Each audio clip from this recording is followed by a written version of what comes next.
This meeting will come to order. Hammond City Council, September 10th, 2019. We have to do the roll call? Yes, roll call, please. Councilman Andrews. Present. Councilwoman Gonzalez. Present. Councilman Leon. Present. Councilman Wells. Present. Councilman DeVittorio. Present. Public hearing none. We'll move into our regular session. Roll call, please. Councilwoman Gonzalez. Here. Councilman Andrews. Present.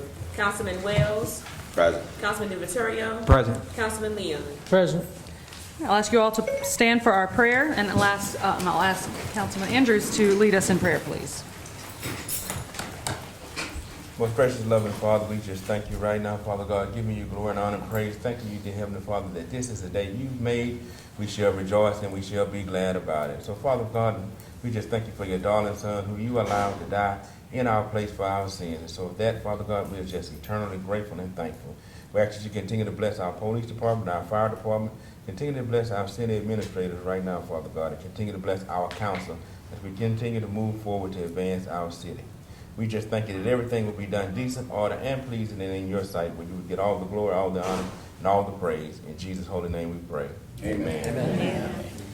Now for our pledge, I'll ask all veterans and active military to render the proper salute. Pledge allegiance. I pledge allegiance to the flag of the United States of America and to the republic for which it stands, one nation, under God, indivisible, with liberty and justice for all.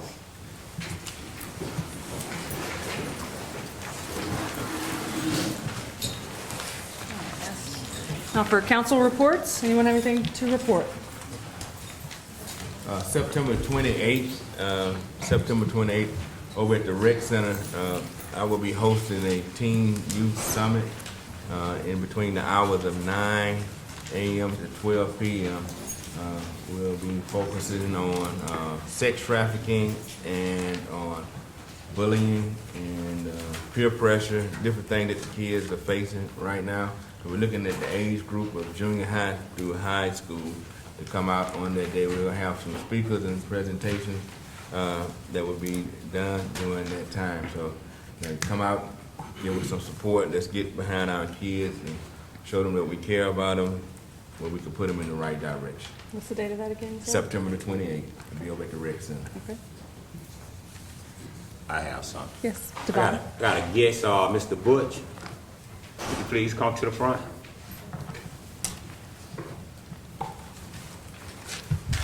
Thank you. How's everyone doing today? We good. How you doing? Well, I'm here Would you because give us your full name and address, please? my name is Jonathan Brashear, 309 Reed Street, Hammond, Louisiana. Thank you. I'm here today because I was going on my property down on 109 Reed to cut some grass, but I noticed something that was wrong down there. And what I saw that was wrong, someone came on the property and put clean-out pipes on the property. I didn't order, and I would like to know from the council who ordered the clean-up pipes to come on my property. What type of clean-out products? You talking about For pipes? sewage, for sewage. And they got several around the neighborhood. Guy's the director of sewer and water. You know anything about clean-out pipes? I've heard about it. Yeah, well, they got them down there.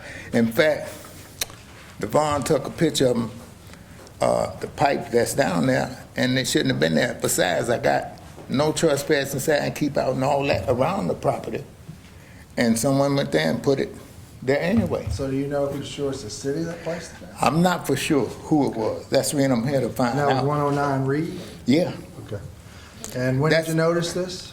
Saturday. Like this past That's the property that we were having a fight about, me and you and the guy over there over code enforcement. Bobby. About cleaning up over there. So I finally got it all cleaned up, looking real good and everything. And then I put a little rope around there and put signs up saying no trespassing, keep out and whatnot. And they still got knuckleheads that comes through and figure they can do what they want on the property. I don't see it that way. I got people that comes over there, they want to sit down. I moved the little chairs out the way because they come there and sit down and smoke, they look crack and all. I'm not going to have that. Not at all. And it's a whole lot of stuff that goes on over there that I guess you guys and ladies don't even know about. It's just too much. Robert, do you know anything about any type of pipe, drainage, anything on one on No, that? I don't, no. Okay. Nothing. All right, we'll look into it. Devon, you don't have any construction going on over there? No, what it is, it's a subcontractor. Not only his yard, they got like 17 places in District 3. They're actually putting clean out in there. Chuck? Did they start out already yet? They couldn't clean out on existing service lines and don't have clean outs, but they should be on anybody's property. They Yeah. should be in the city right away.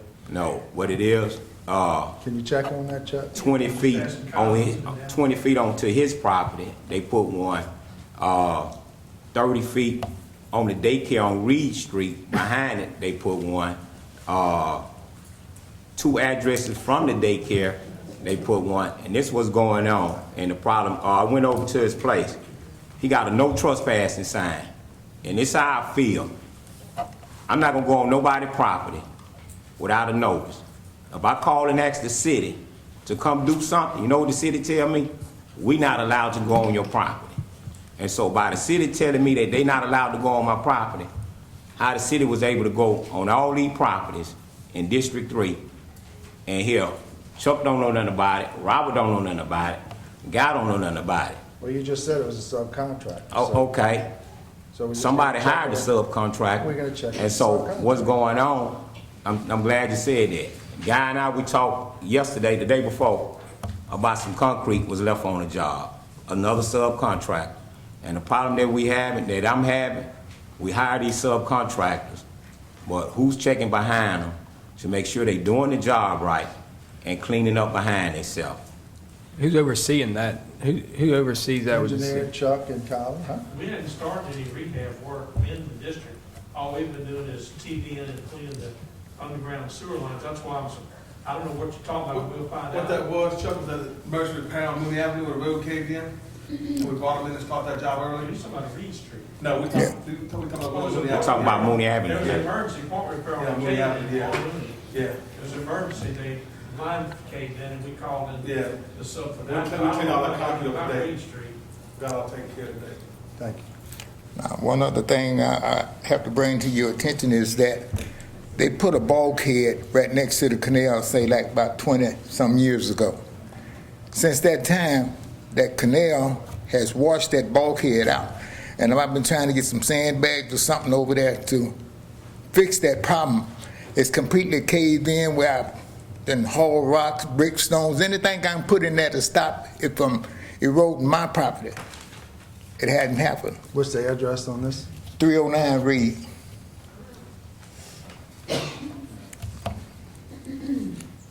Now, Mr. Butch. Yes, sir. I let it be known now that I done brought Mr. Chuck and them that came over there and looked at it. Right. And so he told me they gonna start working on it. Come up with a way to fix it. Yeah. Okay, all Right right. now, that whole bulkhead's leaning. I know. And the concrete's all backed up and your carport or whatever's right there on top of it. Well, if I had been still in construction, I would have did it myself. Right. Because I've been doing carpenter work out the carpenter local for 47 years. And I know what to do with that type of thing, but since it's done washed out like it is, there's nothing to do but fix it. Piece of equipment. Yeah, that's what they did when they came and fixed it before. So that's all I have right now, unless something else come up. Thank you, sir. Thank you. All right, thank you. Thank you. Is that it, Devon? Yes. Sam? Thank you. Anything? Chuck, just do we have an update on that timber lane on the little testing yet, on the testing for the water sample? Is that coming in this They week? haven't. He's not in town. Oh. At his son's. Okay. football game. I'll find out later. Okay, thank you. Should have known by now. He said first week of September. Yeah, that's what I figured, getting kind of late, so thank you. Steve, do you have anything? No. The only thing I wanted to just make sure I understood, we got the sales tax numbers for last fiscal year that you guys sent in, and I just want to make sure I understand, since we're all new at this budget process, so in 18-19, there was a 2% projected. We met that, and we went over 1.84%. Is that correct? Okay. And so I don't have those numbers in front of me, but. right, but that's the same, that's probably correct. So then this year, we did not have any expected increase. Correct. So And- we're looking to build up the reserve in the general fund balance to the 2 million, and also to do more capital outlay projects during the course of the year. Okay. We will do, so just to keep everybody in the loop, so we've closed the books in the last couple of weeks, actually, in the last week or so. And now we're preparing for the audit. Once the audit is complete, which it will be delivered, I sent you all the time schedule of all of that, it will be delivered to you at the end of November, due to the legislative auditor by the end of December.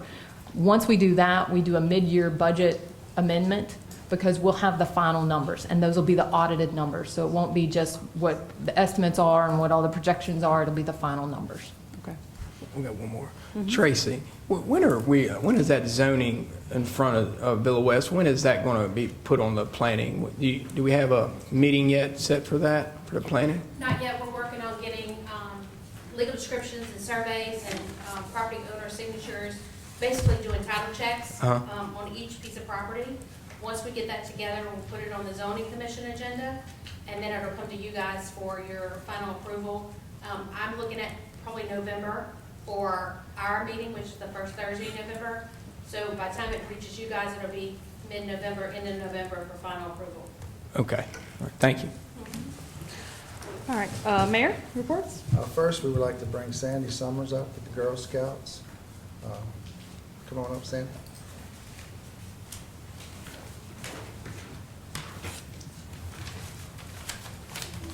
Hello, I'm Sandy Summers. I'm a part of the leadership team for our Girl Scout troop 31018.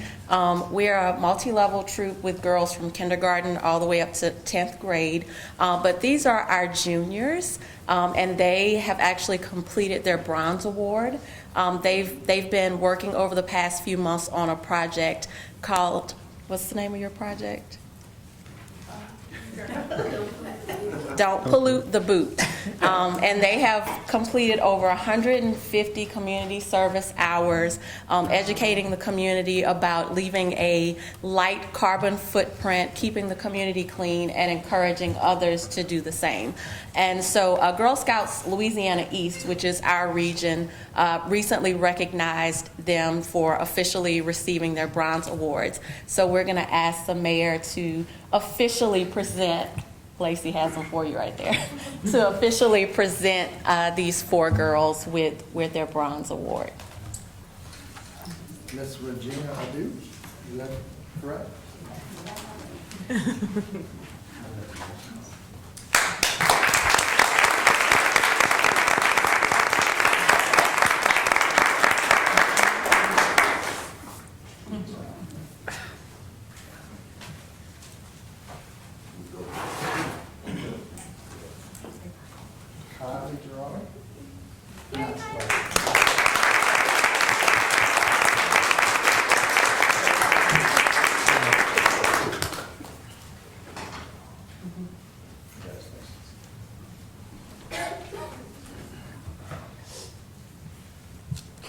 Macy Summers.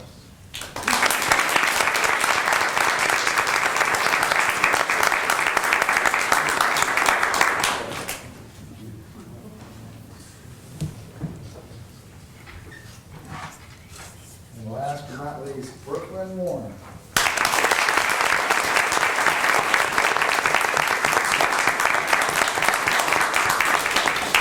We get one group picture. Come on, girls.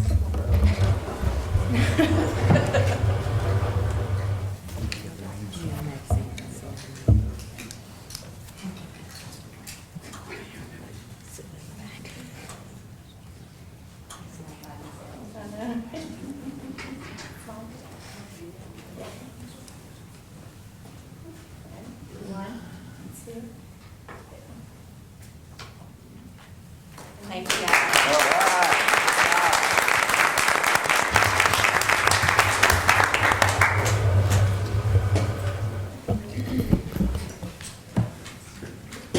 I just want to say congratulations, and seeing you guys in those green vests reminds me of when I was a Girl Scout, and it was always I have really fond memories of that. So thank you for what you do for us.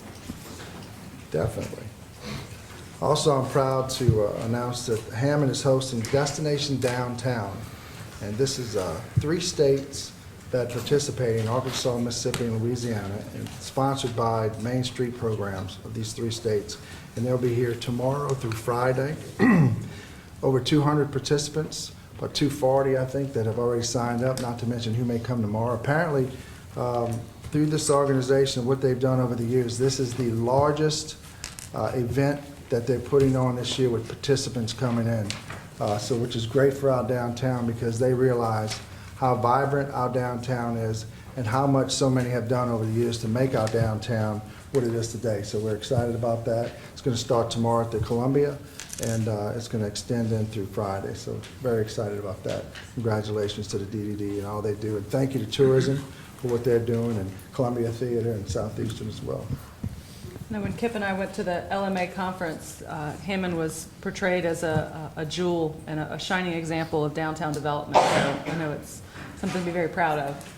Hats off to all the people who invest and love this community enough. Starting off, and I know I would miss some names, but the Edwin Neals back in the day who invested in the community, the architects, Holly and Smith, a new member, Andre Coudrain. We have the Jonathan, the Wongs, Joe and John Wong, Saul, so many other people that I know I'm missing a bunch of people. Nolan and his wife as well. So many people have invested and made this town. I came here 38 years ago and it was nothing like it is now. John Giewald had some properties. Darrell Smith also has done a lot with downtown. So just really proud of what's been done and thankful to those who have put their money and investment in this town that they love so much as well. Thank you, Madam President. All right, good. Are there any new businesses in the audience that would like to be recognized? Now for our minutes of August 27th, 2019. Oh, do you have? Excuse me. I went too fast. How y'all doing? Stanley Ledette, Real Talk Comedy Club and North Shore Elite Services here in Hammond, 1109 Audubon Drive. We actually come to let you guys know that we have been doing some programming over at the alternative school. Actually, we did our first motivational speaking / comedy show today, and it went over very, very well. We gained some attention with the kids. They were very active with it. I suggested a program because I seen a need that needs to be filled here in the city. When I was coming up, we had a JTPA program that would in turn get these kids to come out to these schools that they go to around their community and help work. I paint. I'm a painter by contract. I can get these kids out on the weekends or the days they're not in school and get them over to the schools that they go to and help me with this. That in turn give them a trade, something they're learning, that in turn keep them out of the streets, in turn keep them out of the way of the people, and which in turn keeps a lot of the cost of the simple maintenance that needs to go on at these schools. I work here, like I say, at the school, so I know how dilapidated they really are. They have been neglected. We can't keep up. It's me, myself, Mr. RJ, and my kids. We collectively work together. But I think something like this should be really considered to uplift the community, to alleviate some pressure on the after-school programs and the law enforcement, quite frankly. If we don't give them something to do and something to be proud of, how can we expect them to build and grow and to want to be a working part of this community if we look at them and we just shun them away and stick them in these schools where they don't have an opportunity to come back? I went to those schools. I was one of those kids. It's alternative school. Just the name itself actually puts a stripe on their back. We all make mistakes. We all make mistakes. If we punish our children to the point to where they cannot climb out of the hole that we put them in, we help put them in, how can we expect our future to be bright? So that's something that I want to throw out there for you guys to consider. I will be talking with the school board to see what I need to do. I would implement this into my business. It's not about money with me. It's about investing in our future. And I think this is the best way to do it. So thank you, Mr. RJ. Oh, no, I'm just here because I told him I was coming, you know? And like when we was doing it today, we told him we gonna ask about it because we put it out there and we said we're gonna come to a city council meeting today and we gonna ask. And go about the proper paperwork to see how to get this rolling for them because they was very excited about that. I mean, some of the other stuff, they kind of were listening, but soon we said, when y'all want to make money? Yeah, you know. So I think this will be a good way. They say they appreciate that because he actually painted the alternative school. And when he told them that, and when the principal mentioned that, you know, they was like, oh yeah, we want to find out how to do that. So that is. That is. Thank you. Yeah, hold up, big brothers. I'm glad you said that. This is one of the guys I had talked to before. I don't know if everybody know. About a month ago, they had 29 kids. They got kicked out of school for fighting at Hammond High. Then the next day, which they did that on a Friday, the next day it was 7 of them. And him and I had talked about what could we do to save these kids, because what's going on, and majority of them was girls. And anytime you find girls fighting like that, and it's something that happened at home, and him and I had talked about it, and I just want to tell you, man, I appreciate it, and whatever I can do in District 3, you let me know. Appreciate it. Thank you.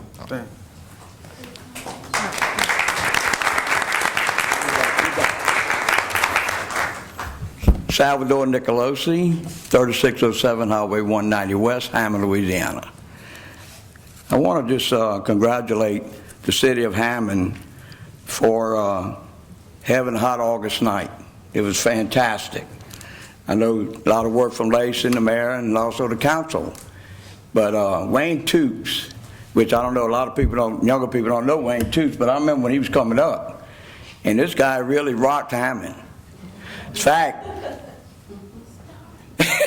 we had some entertainment, and it was really fantastic with all the people they got involved in, you know. So Hammond is definitely on the progress. They moving. My man shaking his head, yeah, and we're gonna make a move more. And it's gonna take a lot of time and effort from all of us. You know, y'all are a young group right now. Y'all are beginning stages, but y'all can definitely make a difference. And I'm gonna say one thing, we got a great group of people here. Anytime I've asked for something, it might took a little longer than what I expected, but we got it done, okay? And I know Mr. Wells, and I know Mr. Andrews, and Ms. Gonzalez, and Mr. DeVitore, and Mr. Leon. They are honored to be serving us, and they truly have Hammond in their hearts. So I thank y'all for serving, and we'll all support y'all, that's for sure. Thank y'all. Thank you. Thank you. Thank you. Now for our minutes of August 27th, 2019, I need a motion, please. Make a motion that we approve our minutes from August the 27th, 2019. Second. Councilman Leon. Aye. Councilman DeVitore. Aye. Councilman Wells. Aye. Councilwoman Gonzalez. Aye. Councilman Andrews. Aye. Resolutions, old business number 1, a resolution to amend resolution number 190723-1 to show the corrected date of President's Day as Monday, February 17th, 2020. Loretta. Good afternoon. How are you all? Hi. Good. Just want to do a little housekeeping. The date that was presented for President's Day was February 18th, which is 2019. So it should have been 2020, February 17th. We all missed that. Yeah. I need a motion. Pleasure of the council. Motion. Second. Councilman Andrews. Aye. Councilwoman Gonzalez. Aye. Councilman Wells. Aye. Councilman DeVitore. Aye. Councilman Leon. Aye. Motion approved. New business number 1, a resolution to reappoint Bobby Carter to the Hammond Housing Authority Board for a 5-year term from June 1st, 2019 to May 31st, 2024. Mayor Pimento. Ms. Bobby is a local resident. Husband was in the military. They came back after he passed away. She's been with the city court system for 30 years. She's retired. She lives in Bill West. Has done a great job with us, and I request that the board reappoint Ms. Bobby Carter to the Housing Authority Board. Questions from the council? I have a question. What does the Housing Authority Board do? I don't know if we've ever talked about that. They pretty much take care of all of the local housing in the area, the Section 8 and other housing like that. And Elaborate? That's fine. Section 8 choice vouchers is what they're called now. They just modify through the HUD system and handle all those properties. There's an extensive waiting list to get into the Hammond Housing Authority properties that are owned by them. So they oversee that waiting list, the application process, and then the inspection of those to move forward into processing. How many people sit on that board now?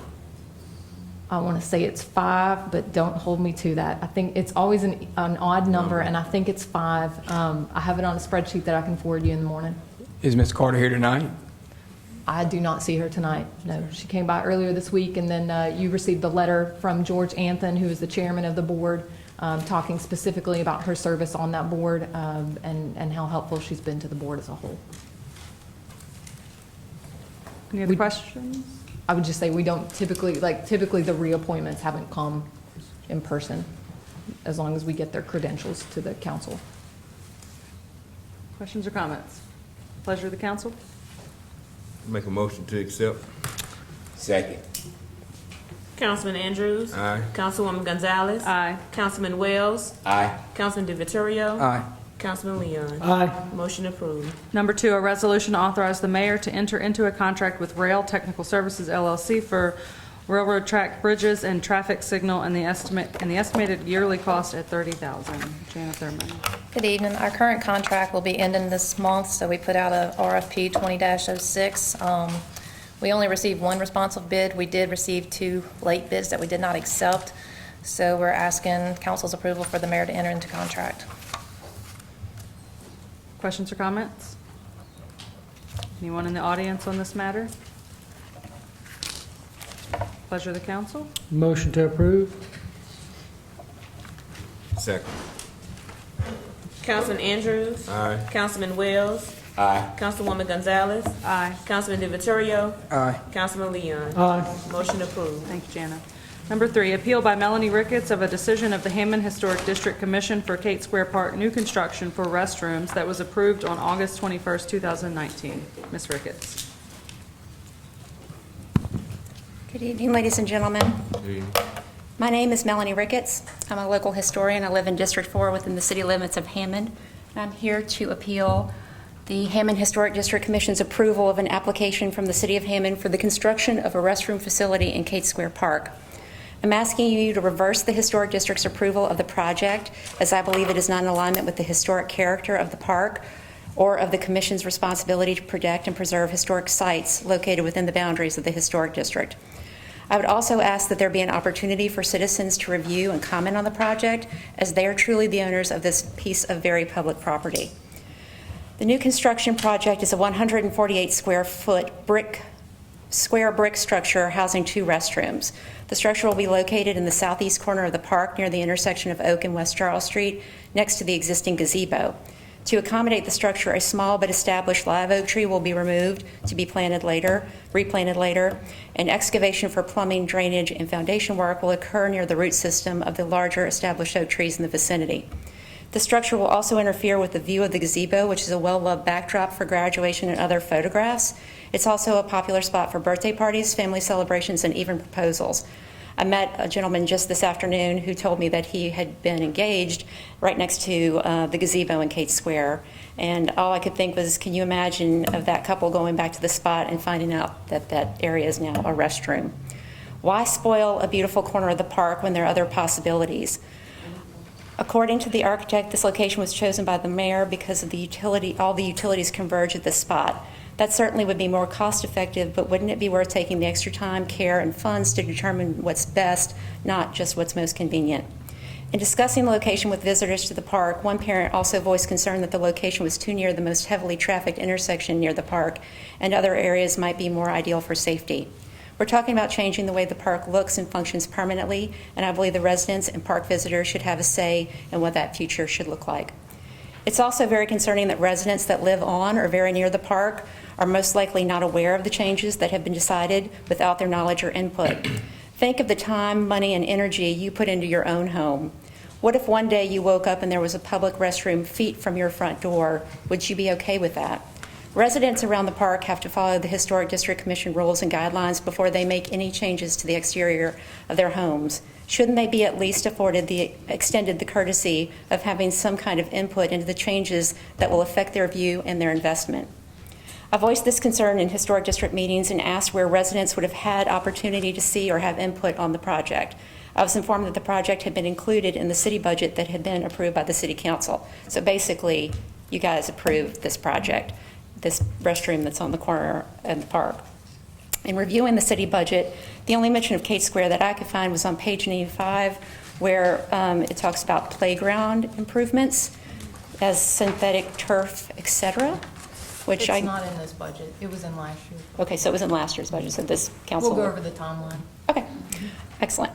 There were no drawings or renderings at that meeting that I know of, is that correct? Okay. The project is not required to be reviewed by the City Planning and Zoning Board. That means a Historic District meeting was the only place the project would be presented before the public. How many people do you think knew the project was on the agenda? I know myself and 2 other residents who were in attendance voiced concern, and despite concerns about safety, knowledge of the almost complete lack of public input, and questions about the appropriateness of the design, the Commission voted to approve the application with 4 yes votes, 2 no votes, and 1 commissioner recusing themselves to avoid a conflict of interest as they are employed by the architecture firm designing the restrooms. With this approval, the project then went out to bid and came in over budget, and the structure had to be redesigned.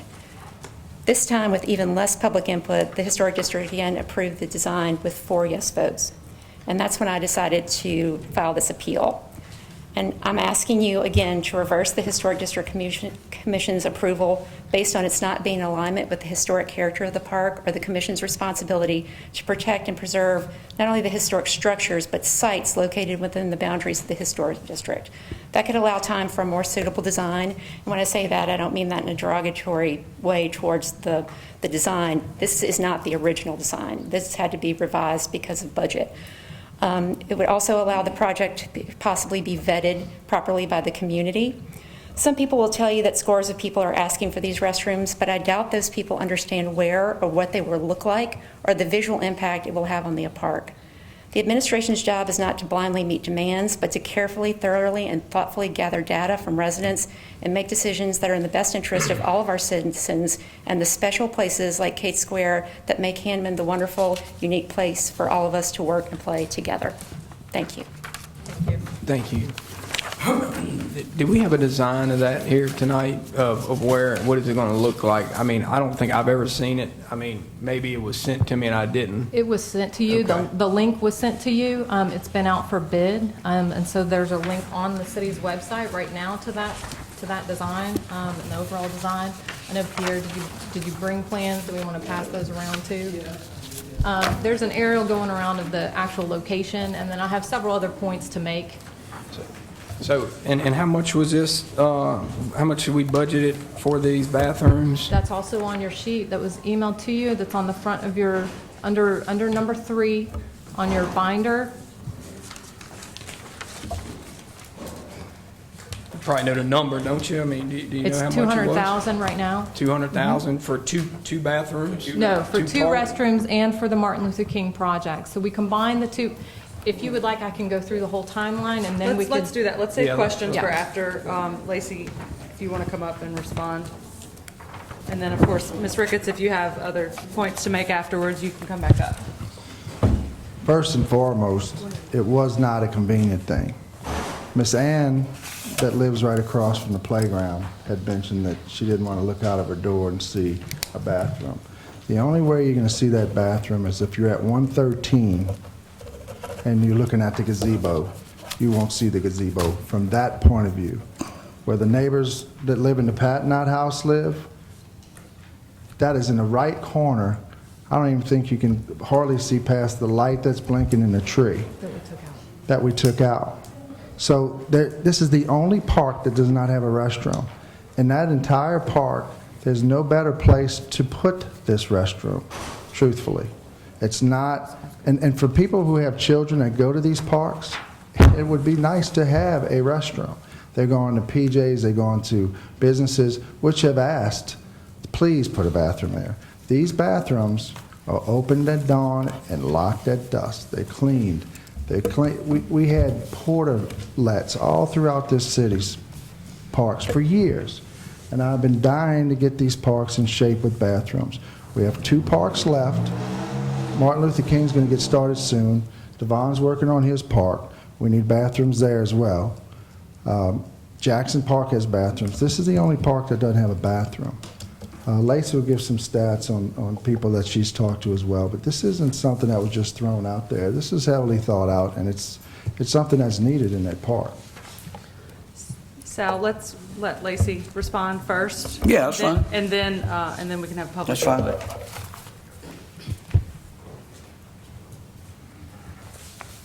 So first, I'll present a quick timeline that brings us forward to today. Then we're going to talk about the usage that happens at Kate Square Park so everybody understands what's going on. And then we'll talk about the public's data and the relationship to that park that we've seen. The timeline is that this was actually not allocated in your fiscal year. This was allocated in the fiscal year of 2017 to 2018. So that was when the original restroom money was allocated for Z. Murray, Clark, Jackson, and Mooney. Mooney was pulled out in 2019 at the request of Councilman Wells, and that was placed in a special project to be reserved for that park when we come into an agreement about how that park is going to look going forward. The funding for Kate Square Park and for Martin Luther King Pavilion was allocated in the fiscal year 2018-2019 year budget. Approximately $200,000 was allocated. We decided to combine these 2 projects together because we always get better pricing when we have multiple projects combined together. That's the reason the first restrooms went out in their wave together. The second would go out together. Just to be clear, at Kate Square Park, the original concept was to place 3 restrooms and an archway.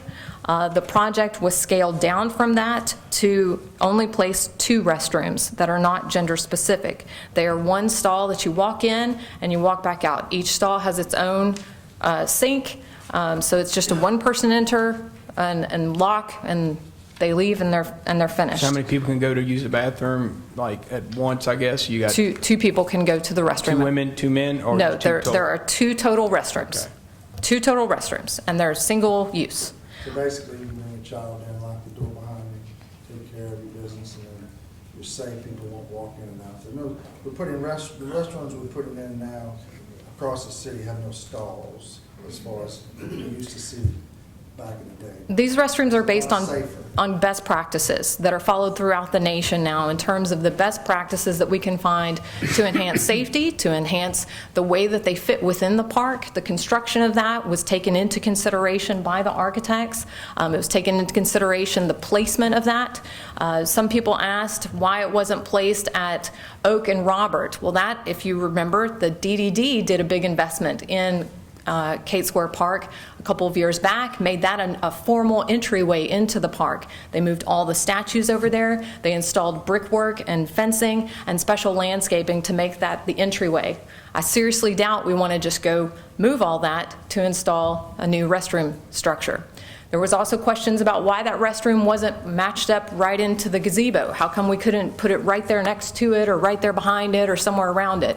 There are several large live oaks, mature live oaks there. And doing any kind of construction around those live oaks right on top of those roots would be detrimental, and those live oaks would have to come out. Instead, what we have proposed is placing them outside the drip line of those live oaks, and we've fertilized them and done everything necessary to ensure that they will be safe going forward and not impacted by the construction.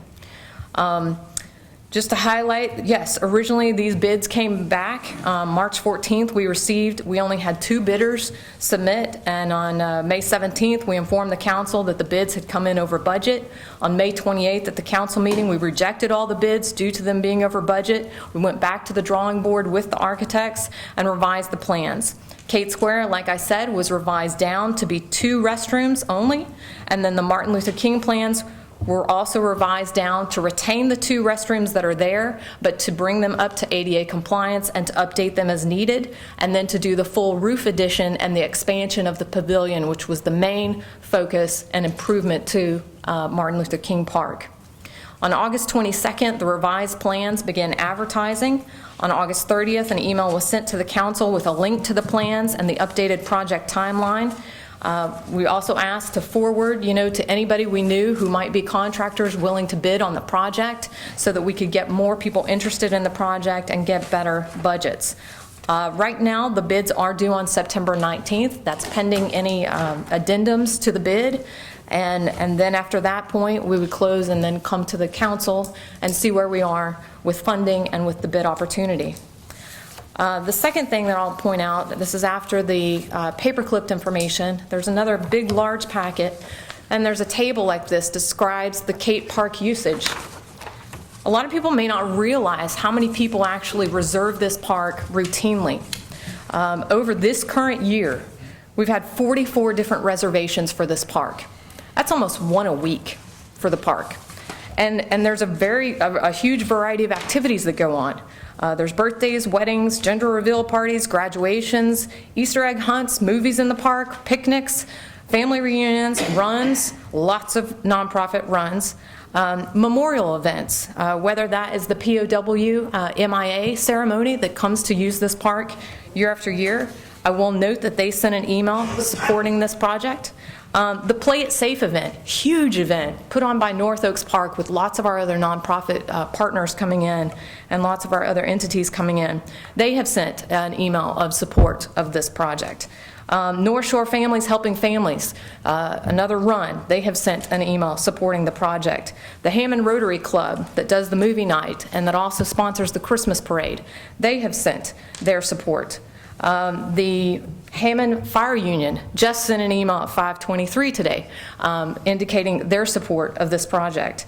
The Mary Birds Perkins Center sent an email of support for this project.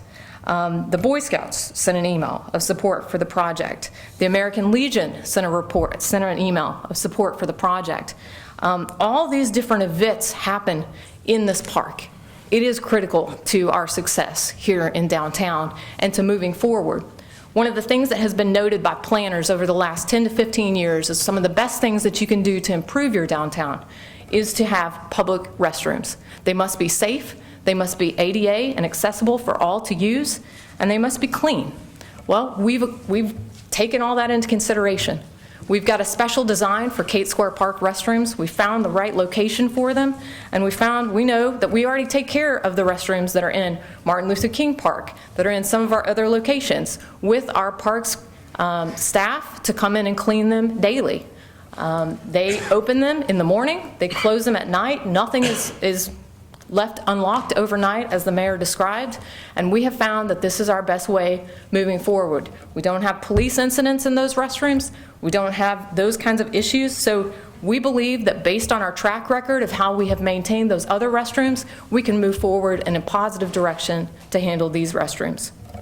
Overall, in just under a week, we have gained 27 emails in support. We have 2 that are against the project, and we have 35 signatures on a petition that are also in support. Those are all in your packet for you to consider. I think the number one thing that I heard parents say over and over again as I visited the park in the last week and in many months and years prior to that was, I can't explain to my 4-year-old or 5-year-old child when they need to go to the restroom that they have to wait. They have tried to go down to PJ's, they have gone over to Menino's Pharmacy, they have gone to Black and Brew, they have gone to many places to try to find restrooms so their child can relieve themselves. Instead, the child usually pees on the concrete or on a tree. One of those emails indicated that she has seen many parents just tell the child to go over there and pee in the corner. So what do we want for our parks? That's the question. It's brought up that this is a historic park. It is. Sure doesn't look like the way it did when Mr. Kate lived there in that area. So we've already made improvements to this park, and what I encourage you to do is to look forward, to look to what's best for our community, to look what's best for our nonprofits, and let's install these restrooms.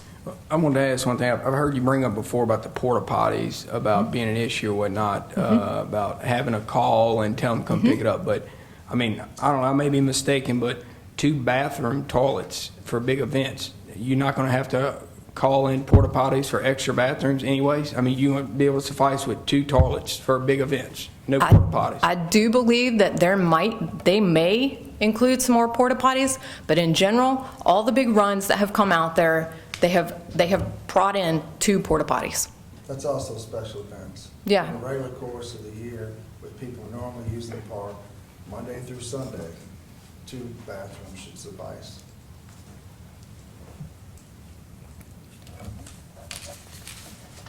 Anything else, Lacey? All right. And one other thing, everybody at perimeter around that park, they've been pretty much notified about the perimeter of the park, as far I cannot say that, no. Okay. No, that is not what I did. I did not go door to door along the entire perimeter of the park. There's a large apartment complex there too, so going door to door would be Well, very there's probably one owner of that challenging. complex, so. Public input. Come forward, state your name and address for the record, please. I don't have to say my name and address again, do I? Yes, sir. Salvador Nicolosi, 3607 Highway 190 West, Hammond, Louisiana. I'm in favor of the bathrooms at Kate, there's no doubt. We definitely need one.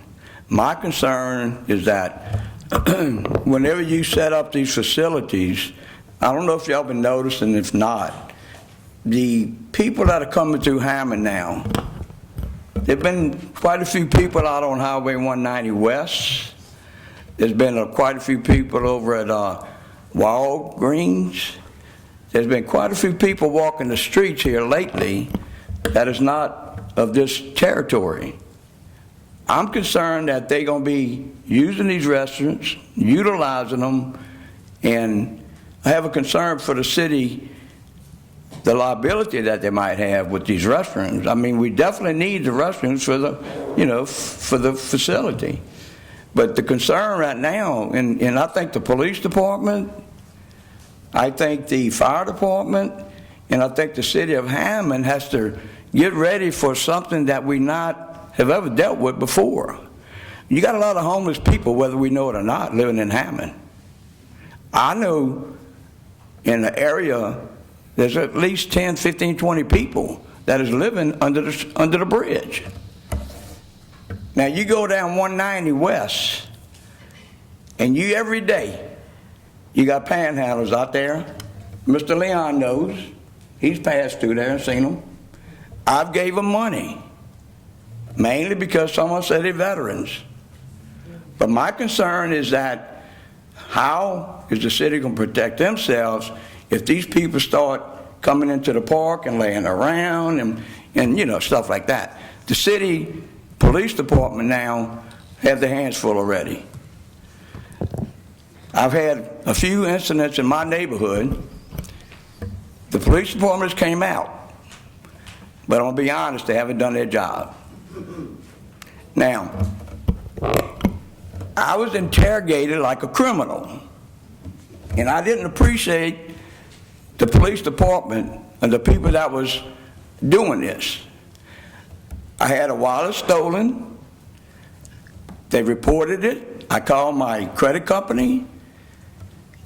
They stopped my credit at 2:30 in the morning.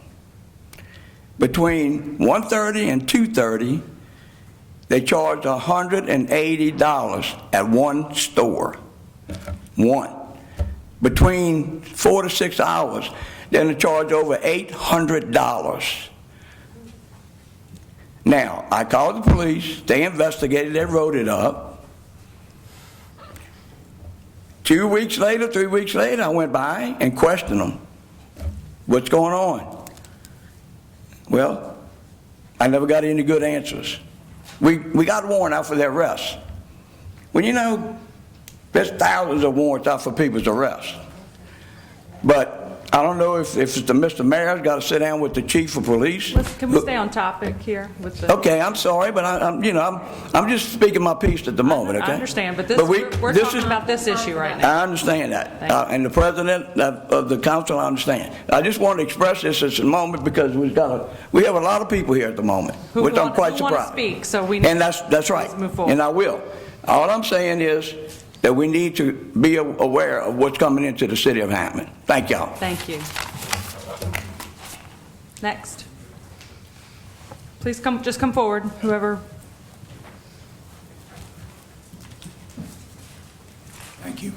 Put your name and address for the record. John Harden, 211 West Charles. I've lived across from the park for 10 years. It's a beautiful park, gets a lot of usage, and I understand the positives about the restrooms. A couple negatives that we haven't brought up.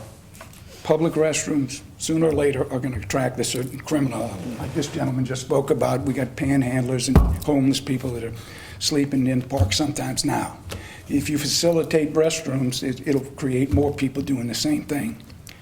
Additionally, there's a possibility there could be drug activity during the day. Also, the mayor mentioned that they'll be locked at night. During the day, there could be some criminal activity like drugs or sex in those concealed spaces. I think the money could be better spent on a fenced-in dog run. A lot of people bring their dogs there, and they run all over the place. A safe dog run and speed bumps on West Charles. I've seen many near accident, people pulling out from the park and nearly get sideswiped or hit in the back. The only other issue I had is we don't get a lot of public awareness or input from before plans are drawn up and approved. I just found out about this fairly recently, and that's a problem. We just need to be notified more before things are drawn and approved without any public input. So that's my spiel. Thank you. Yes, come on. I just want to say Name and I'm address. sorry, Reuben Evans, 600 Natchez Street, Hammond, Louisiana. I'm just saying I think it's a good idea for those public restrooms at a park because it's a park, and I know people may seem like they're criminals because they're less unfortunate or they don't have nowhere to live, but I mean, they get kicked out of these restrooms at the gas stations everywhere you go. That's what's bringing the criminal to them when they over there at these restrooms in a park. If you can go and clean yourself off or do what you got to do, it's a public park.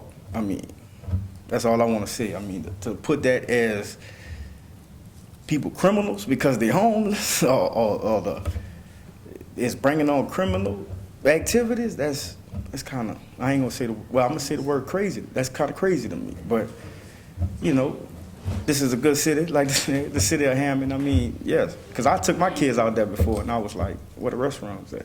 I didn't want to take them to the, where they was drinking alcohol at none of the restaurants and stuff, but that's a good idea, and I hope y'all put that on. So I want to ask you a question. You say clean yourself up. What you mean by that?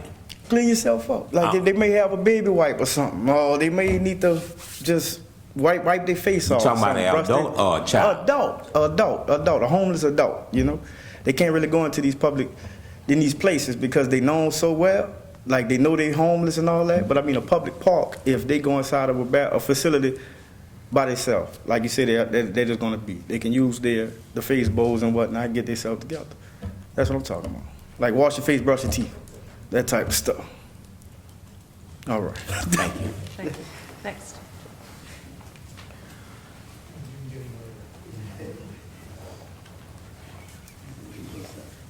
Hi, my name's Jeff Dameron, 408 West Robert Street. I live right down the street from Kate Square, a Kate descendant, actually. A lot of the locals really weren't aware of this. I've heard it discussed over the years. I know it's been kind of off and on. I didn't realize, and I'm not really in favor of it, and you know, just from my personal opinion, a lot of the locals that live around there is a lot of traffic. They talked about all the events that they have there. They bring in these porta potties. I mean, two restrooms, I don't think is going to make a huge difference. And I'm just worried that I know that they plan on closing them down at night, 6 to 6 or whatever the hours are. But I'm just worried it's a tiny park, a 1 by 1, 1 block by 1 square park. It wasn't really designed for these big events. And as a resident living right there, I mean, the traffic gets really bad on these, and I'm not trying to, call against the nonprofits and everything, but the park, some of that needs to be redirected either maybe downtown along the railroad tracks, we have all that facility, or maybe towards the Murray Park where you have bigger areas and open spaces, and maybe use some of that money for that. I just think, and $200,000 for 4 restrooms and 2 parks, I think the funds could be utilized in much better ways. I mean, I've sent you, Carly, and you, Lacey. I mean, we have some apartments on Cypress Street where the sewer overflows every time it rains. I mean, they could take that money and upgrade some of the infrastructures and stuff. I mean, this is kind of I don't know, I look at it as, I mean, it's a nice facility, and I understand there is a need for it, but I just think the funds could be better utilized. And like I said, a lot of the locals, a lot of my neighbors really weren't aware of this, so I do think the public input, or at least let some of the people, give them a chance to come in and possibly discuss it and get some of their input. I don't know. And that's all I have really Jeff. to say. Yes. I live a block away from it. You live 2 blocks away from it. Yes. When you brought your children there and they possibly had to use the bathroom, what's in your head? Where are you going with your children? Well, I mean, of course, I go to my house, Going to or your go house. to PJ's, or I mean, there's restaurants, and I mean, part of the part is this draw people downtown, get them to come in, but they can also use that to spur people to go into the PJ's and get some tea or some coffee for their kids, or a cookie or something, and they can utilize the restroom right there. I mean, I don't know. That's my opinion. And then having more and more, it's just going to attract even more people there, and it's so congested downtown right now, and I think it's just, I don't know. I'm not in agreement with it. That's all. Thank you, Jeff. You are. I would point out that there's at least 3 or 4 emails that are from people directly in that neighborhood. There could be more. I'm just kind of trying to flip through quickly.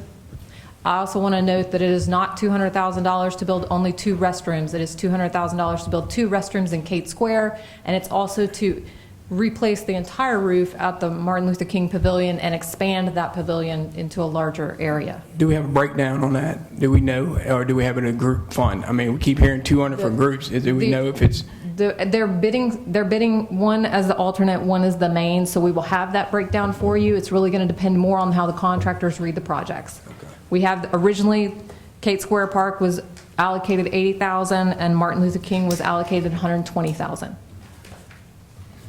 Frank DiVittorio, 1 Norbrook Circle. I just wanted to remind everybody about that park. Years ago, there was a bridge entrance kind of thing over there. City spent money putting it in. You'll notice it's not there. Why is it not there? Because city spent money taking it out because of the problems it created. So now we're going to create closed units here, 2 bathrooms that are not going to, I mean, if you double that, does that double the price? Again, it's 2 bathrooms, aren't going to do anything for a big event. And also, I've heard several times, 1 contractor. This is my issue with this is fiscal responsibility, not anything about the bathrooms or not. I don't know. I don't have a problem. I mean, bathrooms would be great. I'm not opposed to bathrooms there. I don't have a historic. I don't realize this is actually a historic appeal. I'm not there. But we put stuff into the park. Oh, look, there's a problem. Okay, so now we spend money taking it out. Nothing's changed in this city that's going to keep the problem from there before from being in this new enclosure kind of area. So why do we expect a different result? Also, as far as these bids go, something needs to be done to get more bids in. Whenever I bid a project out myself for my personal things, I'm sure the mayor has done this before. You send it out. If you just blast out an email or put a notice in the paper, you don't get responses. I sent out an email one time trying to get bids for 20 things. Well, 1 person bids back. Well, I call them, then they're, oh, well, we weren't sure if that was a scam or not, or we didn't know, they got questions. They weren't calling me to investigate whether or not my bid was, or my request for a quote was a legitimate thing. That's stuff that people need, I don't think anybody should show up to this council asking for approval of a project that has 1 bid. Because if we only have 1 bid for a project, somebody didn't do their job getting bids for it.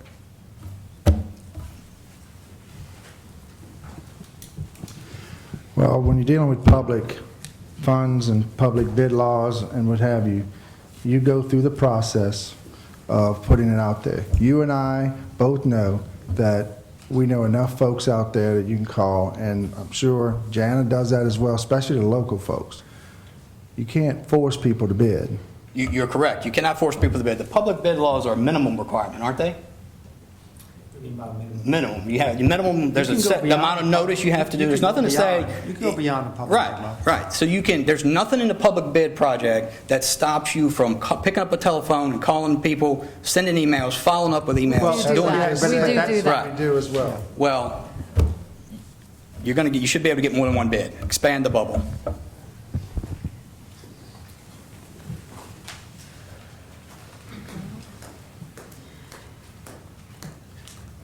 Good evening, everybody. Good evening. My name is Ronald Dangerfield. I live at 314 Wilbur Dangerfield Drive. And I think that every park in this city should have a public restroom. I hear all this about criminals, undesirables, the crime rate. You know, this is a pretty good town. It need a whole lot of improvements. I think that a lot of people in this town want to protect the bottom line, they property values. We talking about money here. Now over here in the 1st District, they need a lot of work. I walk around this city all the time. I'm not getting mugged, and the criminals ain't popping out the bushes. The undesirables ain't popping up and showing up. But we really need to do a lot of work in this town, too. Everybody needs their fair share. I think when they have all these big events up here in town, they got people everywhere. And I don't hear about no bunch of crime and stuff going on up there. Did anybody tell me about all the crime? The people that having a good time, spending their money, and why can't they have public restrooms to go to? Come on now. It's all getting down to the money again, and we don't want our interests invaded on. But yet now, we want stuff did over in the 1st District too. And when I gotta take and get on the phone, take pictures, call these people and tell them like, look, the tree limbs need to be cut, the bushes need to be cut off the sidewalk, the grass need to be cut around the canals, the paper need to be picked up. I'm like, where's the tax dollars going? So yeah, I'm in favor of public restrooms in the park, and I'm quite sure that the police do their job and keep the undesirables and the criminals from molesting the children and the people of the park. Last time I heard, we got a pretty good police department. A lot of people might not think so, but when I call them, they do stuff for me. That's all I got to say for the day. But I'll be back. Anyone else? Public comment? As I understand it, this is an appeal of the historic district. So this is our decision on whether they followed their guidelines, correct? Well, it's an appeal of the decision of their approval of it. When you say they follow their guidelines, I'm not sure I understand. From what I understand, the last time we had an appeal was the first time it's ever been appealed, and now we're presented with the second appeal ever of the historic district. And so I just want to be clear, your interpretation of that. It did not have, was that DDD or was that the historic district? Historic district. Because there was criteria that you would review whether to determine it was appropriate or not. There's no, the UDC doesn't give necessarily criteria. You could look to the purposes of the historic district, you know, promote the educational, cultural, economic, and general welfare of the public. That's pretty broad. So that's all I would point you to is 8.1.6, the purpose of the historic district, and see if this is consistent with that. But this is a restroom facility. I think it's more practical considerations and some which has been brought up. But that's your real guidepost, Carly. Yeah, there are no specifics that say that there's a certain, that you have to meet. I think that would make more sense, but that is not what it says. I am not, and again, I'm appealing a decision of the Historic District. I didn't come here to debate the restrooms. And I appreciate that people have emailed and that kind of thing. Why weren't those things happening before? Why are we getting emails in support of this at 5:23 for a 5:30 meeting? Those things should have happened before. And that's what I'm concerned about, is about the lack of public input, not about lack of thought, not about any of those other things. But obviously, this is not something that's clear. That park has been a park since 1888. It was a private park on Charles Emery Cates' property. They lost the property in the Depression, and the city bought the property in 1942, and it was officially designated a park in 1950. So there haven't been restrooms in that park since Truman was president. So this is not something that the park has still continued to function that whole time. So I don't understand this false sense of urgency. Is there something coming up soon that we need the restrooms for immediately? That's what I don't understand, why we can't take the time to step back and really think this through. It's like Mr. DiVittorio said, we don't have problems that come up that we have to reverse. When you don't get people's public input, you're also leaving out lots of good ideas. I've been in the park this week too, and I've almost had a heat stroke every day, and asked people, not do you want a bathroom here? If there was a bathroom here, where would you think it would be? What would be best for your children? How would this function for you? And they had a lot of really amazing ideas, and I met some really, whatever happens with this, I met wonderful people in the park that were really open. A lot of them thanked me, even though they might not have agreed with me, for taking an interest. And I don't think it's a bad thing to ask that. And I don't understand the defense against asking to stop and back up when we're talking about 69 years that this hasn't existed. I think it should take a little bit more thought. Also, again, this isn't an attack on this project. This is an appeal of the Historic District Commission. So a precedent for me would be that the Historic District Commission would be person who, the body that would be discussing this. So if we're talking about precedent, this is the only second time this has happened. Ms. Garcia might be glad to know that if it's a city project, she doesn't have to get up here and defend it.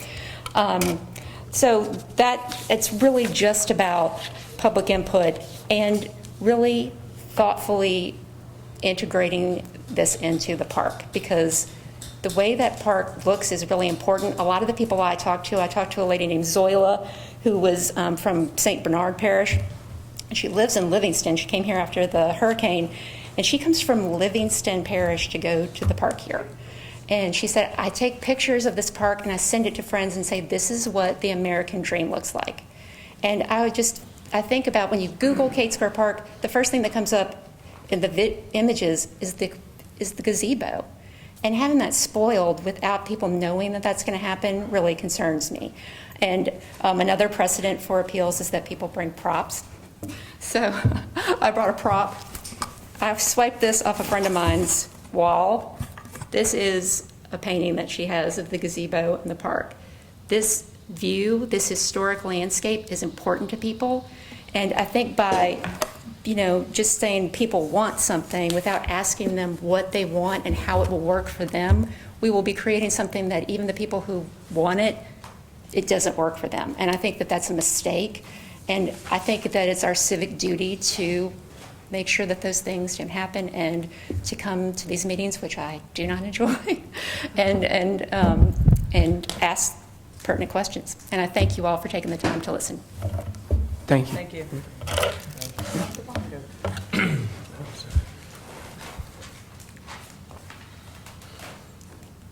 I could read all the emails and go through the reasons that people have reiterated, but the council has those.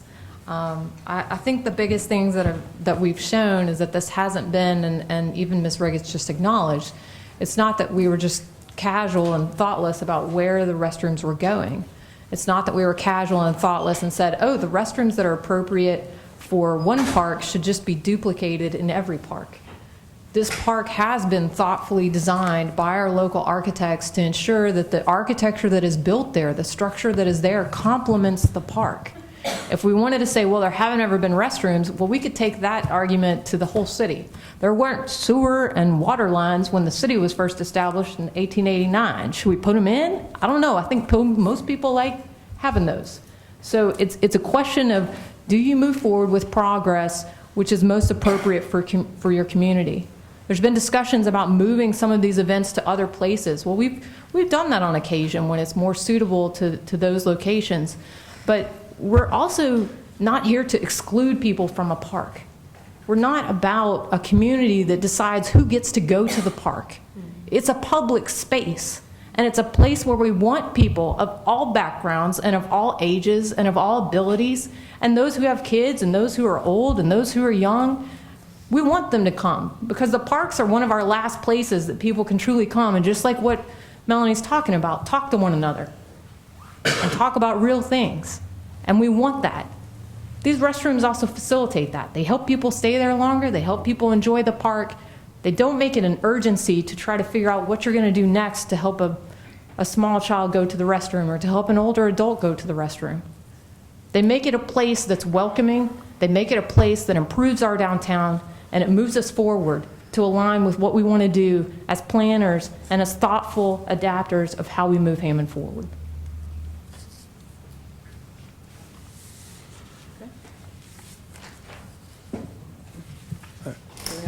I'd like to make a motion to table this decision. Is there a second? Second.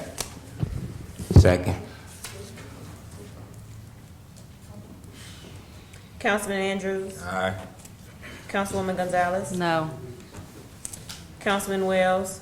Aye. Councilman DiViterio? Aye. Councilman Leon? No. Motion approved to table. Mr. DiVittorio, can I have the drawings back? Oh, yeah, thanks. Number 4, a resolution to accept the Municipal Water Pollution Prevention Annual Report for the South Wastewater Treatment Plant as required by the Louisiana Department of Environmental Quality and specified in the City of Hammond Discharge Permit. Guy Palermo. This is our annual MWPP report with WFDEQ. It just summarizes all the data from the year, from all the lab results, any prior problem we had from the year before, and all upcoming events we got going on.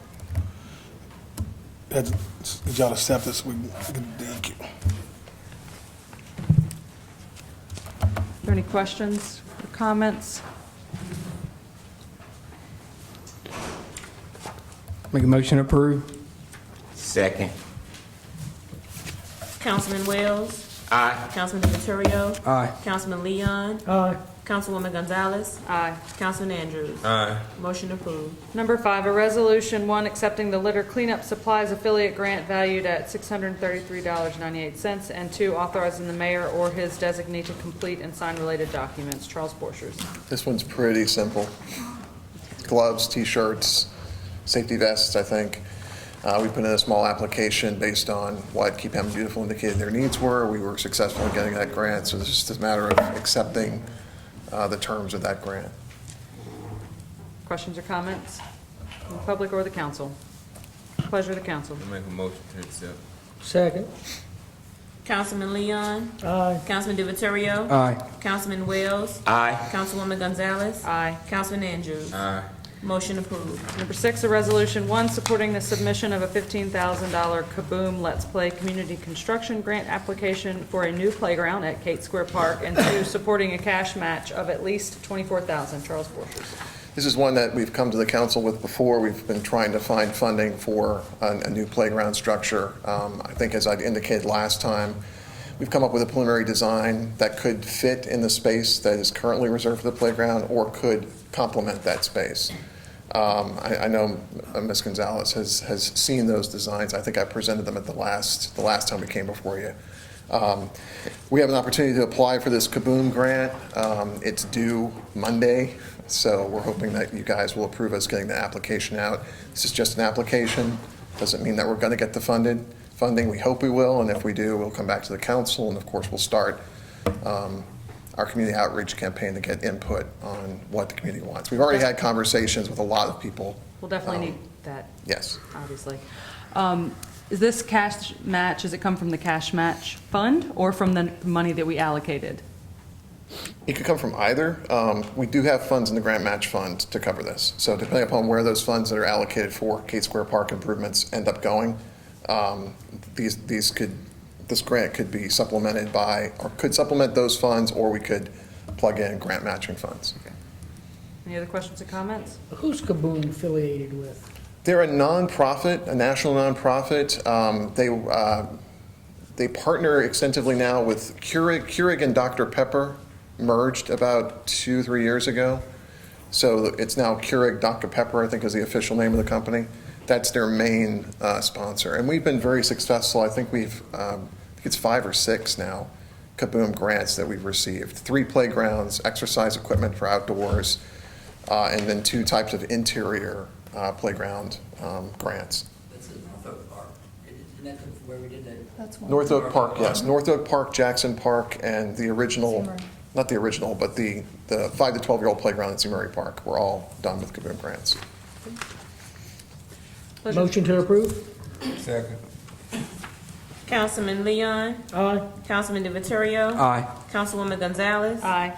Councilman Wells. Aye. Councilman Andrews. Aye. Thank you very much. Thank you, Charles. Number 7, a resolution to approve change order number 1, final on sidewalk and drainage improvements, CM Fagan Drive, project number 420-119-908 for an increase of $6,180.20. Kylan Douglas.